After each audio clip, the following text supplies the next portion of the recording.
भगवद गीता के आधार पर अर्जुन को शरणों रखते हुए हम साधकों को दैवासुर संपत्ति के विषय में बता रहे हैं। प्रथम के 3 श्लोकों में भगवान ने दैवी संपत्ति का वर्णन किया। अब गीता अध्याय 16 श्लोक 4 से भगवान आसुरी संपत्ति का वर्णन कर रहे हैं। दम्भो दर्पोऽभिमानश्च क्रोधपारुष्यमेव च अज्ञानं चाभिजातश्च पार्थसम्पदमासुरीम्। भगवान श्री कृष्ण ने बताया है अर्जुन, ये आसुरी संपत्ति है। दंभ, दर्प, अभिमान, क्रोध, पारुष्य यानी कठोर वचन और अज्ञान इन सब का कारण है। जैसे वृक्ष का कारण बीज होता है, ऐसे इन विकारों का कारण अज्ञान है। जहाँ अज्ञान रहेगा वहाँ ये विकार आसानी से अपना प्रभाव डालेंगे। इसलिए भगवान श्री कृष्ण कहते हैं कि इन विकारों से बचने के लिए मानव को विवेक की आवश्यकता है। बिना विवेक के ये नष्ट नहीं हो सकते। जब तक इनका बोलबाला रहता है, जब तक इनका माने सम्मान होता रहता है, जब तक इनकी खातिरदारी होती रहती है, तब तक ये हटने वाले नहीं हैं। परंतु जब साधक सदगुरु की शरण में आकर के इनकी पोल खोल देते हैं गुरु और इनके रहस्य को जान लेता है, तब ये क्या होता है, उससे बच पाता है। जिस प्रकार से एक उदाहरण दिया जाता है कि जब तक पोल नहीं खुलती तभी तक उसका बोलबाला चलता है। एक गांव में 2 दंपत्ति थे। तो जो पति था वो प्राय कमाई के बिजनेस के कारण बाहर ही रहता था अधिकतर। पत्नी घर पर अकेली थी। अब इस बात का पता, संतान कोई थी नहीं और परिवार में कोई नहीं था उनके उस समय पास में। अब हुआ क्या, ठगों को इस बात का पता लग गया कि ये घर पर अकेली है और बड़ा आलीशान मकान है, सारी सुख सुविधा होगी इसमें, तो चल करके और फायदा उठाना चाहिए। तो एक दिन एक ठग खूब सुंदर सूट बूट पहन के, टाई वाई लगा के और बढ़िया VIP अटैची लेकर के और बढ़िया कार से उतरा और उतर करके नौकरों को सूचना दी। नौकरों से पूछा, बोले अमुक सेठ का घर यही है ना? बोला हाँ बोलिए, क्या काम है? अरे बोले मैं बोल दो जाकर के अंदर में कि मामा जी आए हैं। अब नौकरों ने कहा ठीक है बोल देते हैं। अब जाकर के कहा, बोले सेठ जी कहाँ है? बोले सेठ जी तो बाहर ही। तो बोले घर पर कौन है? बोले मालकिन है। बोले हाँ उन्हीं से कह दो। तो बोले ठीक है कह देते हैं। अब वो जाके बोले भैया ऐसे मामा जी आए हैं। तो पहले की जो महिलाएं होती थी वो बुजुर्गों के सामने ऐसे नहीं जाती थी, या तो कोई जरूरी बात होती तो घूंघट की ओट में बोलती या किसी बच्चे को ओट में लेके बोलती। तो उसके पास तो वो साधन तो था नहीं बच्चे का। तो अब वो बोली मैं तो नहीं जाऊंगी सामने। अच्छा आए हैं तो कोई बात नहीं, उनका अच्छी तरह से गेस्ट हाउस में इंतजाम कर दिया जाए। अच्छी तरह से पूरा इंतजाम हो गया। अब मामा जी को तरह तरह के आइटम, तरह तरह के व्यंजन, और मालकिन जी ने कह दिया, बोले भाई मामा जी की खातिरदारी में कोई कमी नहीं रहनी चाहिए, नहीं तो साहब आएंगे तो फिर सबकी खबर ले लेंगे। बोले नहीं नहीं कोई कमी नहीं रहेगी उनकी खातिरी में, सब तरह के लिए उनके लिए सुख सुविधाएं रहेगी, आप टेंशन मत लो। अब मामा जी को खातिरी करा रहे हैं आराम से। 6 महीने हो गए। 6 महीने के बाद अकस्मात सेठ जी अपने घर पर आए। तब सेठानी ने कहा, बोले पता नहीं कमा के इतना क्या करोगे, ना कोई बाल ना कोई बच्चा।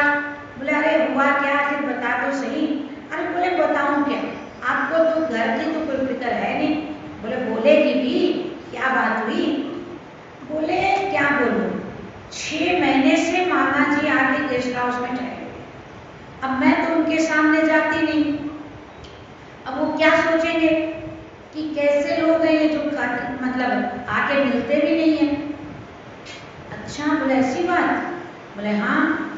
तो सेठ ने कहा, भाई मेरे तो कोई मामा है नहीं, मेरी माँ तो अकेली थी, तेरा मामा आया होगा।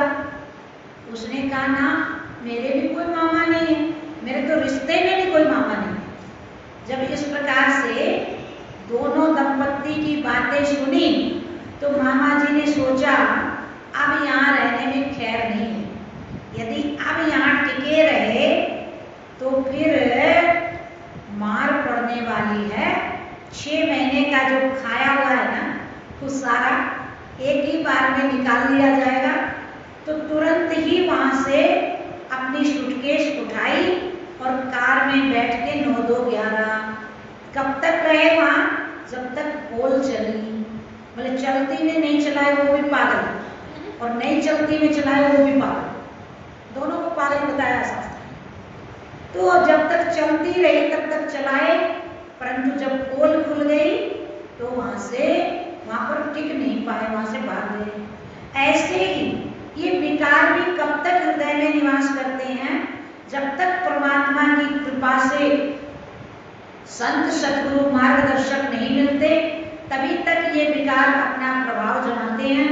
जब संत सद्गुरु की शरण में आकर के जीव विचार करता है तो फिर ये अविद्या की जब पोल खुल जाती है तब फिर ये अविद्या टिकती नहीं। जैसे वो चमार की जब तक पोल नहीं खुली लड़की की, तब तक वो ब्राह्मण के घर में भोजन बना बना के देती रही, परंतु जब उसकी पोल खुल गई तो वहां से भाग गई। ऐसे ही ये अविद्या और अविद्या का परिवार कब तक टिकता है, जब तक इसकी गुरु पोल नहीं खोल देते। और इसकी पोल गुरु ही खोलेंगे, बाकी किसी के बस की बात नहीं है। तो ये जो जितने भी विकार हैं हृदय में, बोले जब तक कब तक निवास करते हैं, बोले जब लगी प्रभु प्रताप रवि नहीं, तब लगी बसत जीव मन माही, जब लगी प्रभु प्रताप रवि नाही। प्रभु का प्रताप रूपी सूर्य उदय नहीं होता।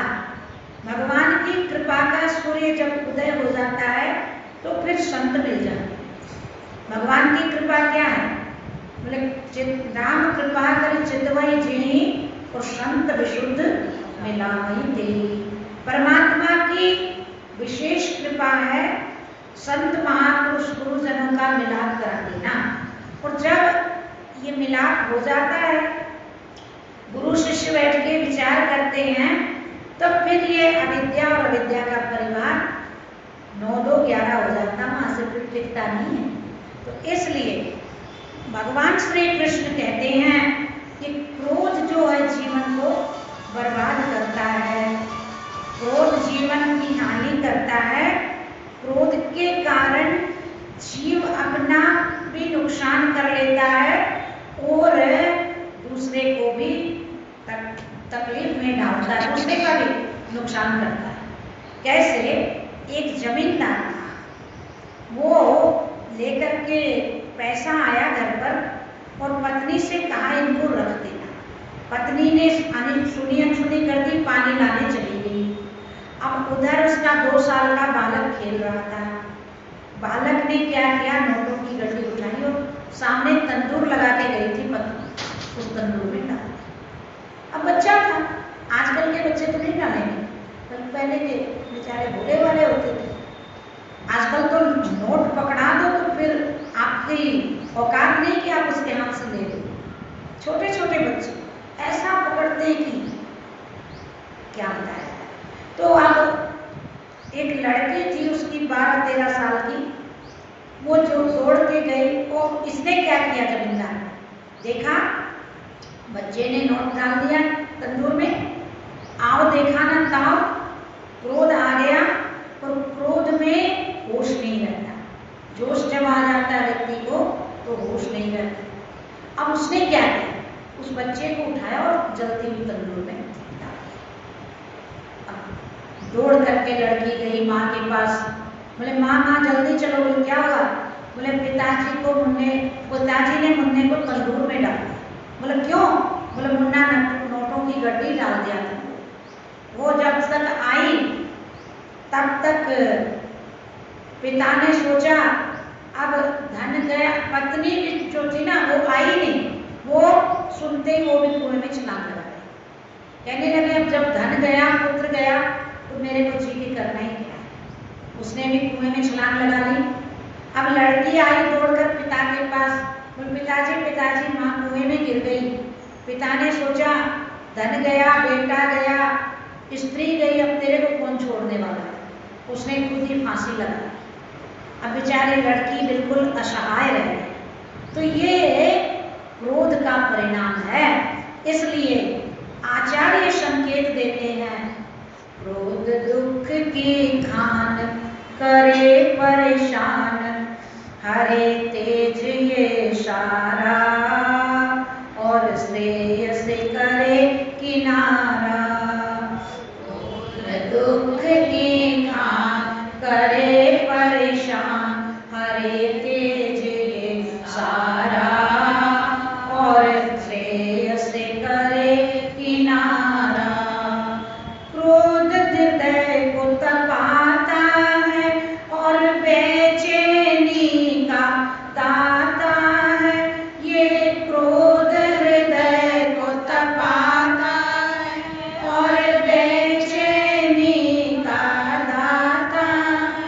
रहे नहीं कुछ ज्ञान पाए यम द्वारा, और श्रेयस करे किनारा। रहे नहीं कुछ ज्ञान देत यम द्वारा, और श्रेयस करे किनारा।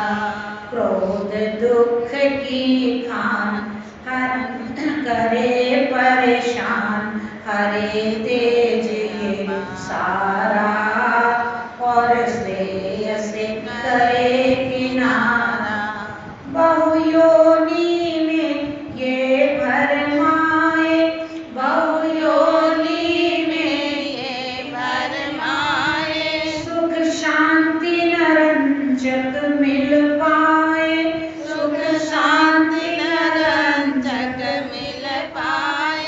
ये शत्रु अति बलवान, मुश्किल इससे निस्तारा, और श्रेयस करे किनारा। ये शत्रु अति बलवान, मुश्किल इससे निस्तारा, और श्रेयस करे किनारा। क्रोध दुख की खान करे परेशान, हरे तेज ये सारा, और श्रेयस करे किनारा। ये करतान किसी की भलाई है, ये करतान किसी की भलाई है, हर लेता असली कमाई है, हर लेता असली कमाई है, हर लेता असली कमाई है, हर लेता असली कमाई। नहीं रहे हर लेता जीवन की शान, करे जीवन द्वारा, और श्रेयस करे किनारा। हर लेता सच्ची शान, करे जीवन द्वारा, और श्रेयस करे किनारा। क्रोध दुख की खान करे परेशान, हरे तेज ये सारा, और श्रेयस करे किनारा। स्वामी चेतन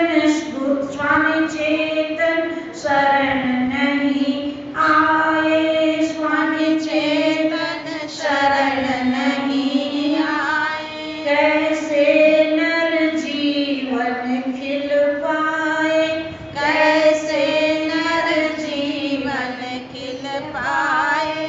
नहीं प्रभु आदेश पे ध्यान, वो डूबे मझधारा, और श्रेयस करे किनारा। नहीं प्रभु आदेश पे ध्यान, वो डूबे मझधारा, और श्रेयस करे किनारा। क्रोध दुख की खान करे परेशान, हरे तेज ये सारा, और श्रेयस करे किनारा। क्रोध दुख की खान करे परेशान, हरे तेज ये सारा, और श्रेयस करे किनारा। इसलिए भगवान श्री कृष्ण कहते हैं, इस क्रोध का परित्याग करने से ही जीवन में सुख शांति मिलती है। शेष चर्चा कल के प्रसंग में रखेंगे। क्रोध के निवारण का उपाय हम आदरणीय बहन से बताएंगे। बोल सच्चिदानंद भगवान